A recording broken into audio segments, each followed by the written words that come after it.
Hello everyone, আমরা এই ভিডিওতে কার্বন মাইক্রোফোনের ওয়ার্কিং প্রিন্সিপালটা দেখব। দ্যাট মিনস কার্বন মাইক্রোফোন কীভাবে কাজ করে। ওকে, সো কার্বন মাইক্রোফোন যদি পুরানো হয়ে গেছে, বাট এটার ওয়ার্কিং প্রিন্সিপালটা ইন্টারেস্টিং।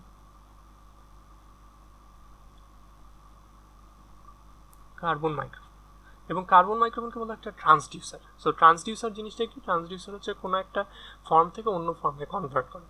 সো এক্ষেত্রে কার্বন মাইক্রোফোন সাউন্ড ওয়েভকে অ্যানালগ ইলেকট্রিক্যাল সিগন্যালে কনভার্ট করবে। তো আমরা প্রথমে কার্বন মাইক্রোফোনের স্ট্রাকচারটা দেখব।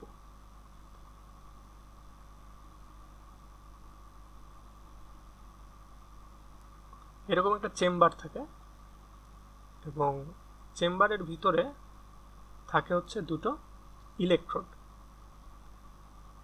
এই দিকের ইলেকট্রোডটা ফিক্সড ইলেকট্রোড, দ্যাট মিনস এটা মুভ করে না, ফিক্স থাকে।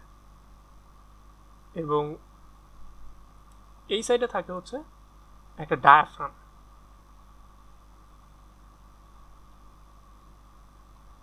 এই ডায়াফ্রামের সাথে আরেকটা ইলেকট্রোড অ্যাটাচড থাকে।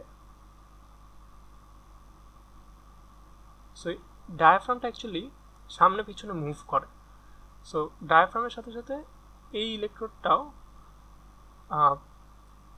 মুভ করতে পারে। সো এটা হচ্ছে আমাদের কার্বন মাইক্রোফোনের স্ট্রাকচার। এবং কার্বন মাইক্রোফোনের ভিতরে দেখা যাচ্ছে দুইটা ইলেকট্রোড, এবং দুইটা ইলেকট্রোডের মাঝখানে থাকে অসংখ্য কার্বন গ্র্যানুল বা কার্বনের ছোট ছোট দানা, কার্বন কণিকা থাকে।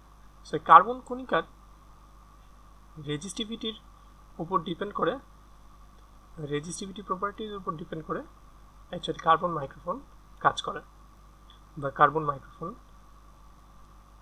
মধ্যে সাউন্ড সিগন্যাল ইলেকট্রিক্যাল সিগন্যালে কনভার্ট হয়। সো এরকম অসংখ্য কার্বন কণিকা থাকে এবং এই দুটি ইলেকট্রোডের সাথে একটা ব্যাটারি কানেক্টেড থাকে। সো এটা হচ্ছে আমাদের ব্যাটারি এবং এটা হচ্ছে আমাদের রেজিস্ট্যান্স। ঠিক আছে, এটা হচ্ছে আমাদের রেজিস্ট্যান্স এবং এটা হচ্ছে আমাদের ব্যাটারি। ওকে, তো সো এটা হচ্ছে আমাদের কার্বন মাইক্রোফোনের স্ট্রাকচার।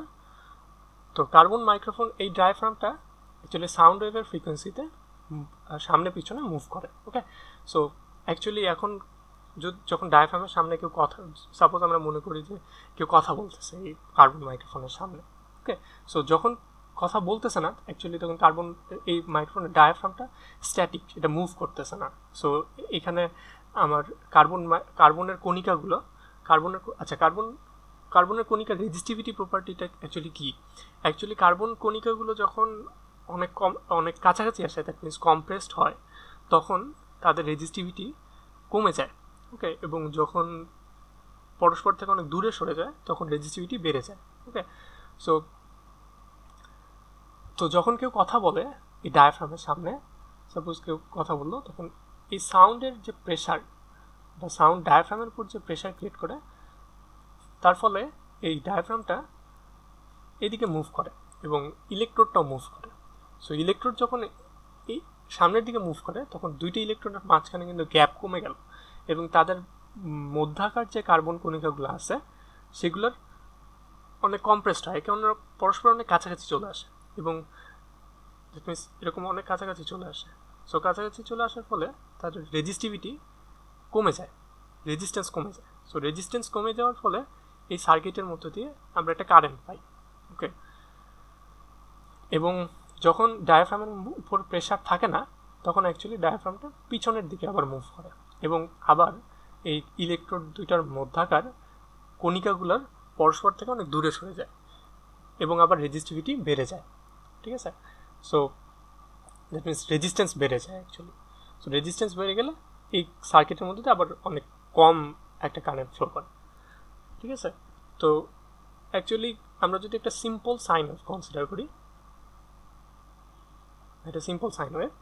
সেই সিম্পল সাইন ওয়েভকে যদি আমরা সাউন্ড ওয়েভ হিসেবে কনসিডার করি, তাহলে যখন সাইন ওয়েভটা ইনক্রিজ করতেছে, অ্যাকচুয়ালি এদিকে ইনক্রিজ করতেছে, সো অ্যাকচুয়ালি আমার এই ডায়াফ্রামের উপরে প্রেশার ইনক্রিজ হচ্ছে।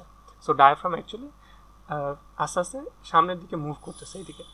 সো এটা হচ্ছে আমার ম্যাক্সিমাম পজিশন। সো এখানে আমার প্রেশার ম্যাক্সিমাম, সো তখন ডায়াফ্রাম ম্যাক্সিমাম পজিশনে এই ডিরেকশনে, এবং আবার যখন সাইন ওয়েভটা ডিক্রিজ করতেছে দ্যাট মিনস তখন কিন্তু আবার এই ডায়াফ্রামটা পিছনের দিকে মুভ করা শুরু করছে।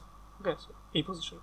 এবং এখানে কিন্তু এই যখন নেগেটিভ ম্যাক্সিমাম আসলো তখন কিন্তু ডায়াফ্রামটা আবার আগের পজিশনে, যখন অ্যাকচুয়ালি এই পজিশনে কোনো সাউন্ড ওয়েভ নাই, সো কোনো প্রেশার নাই, সো ডায়াফ্রাম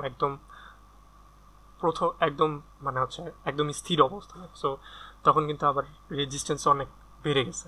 সো তখন আমি সার্কিটের মধ্যে কম কারেন্ট পাবো।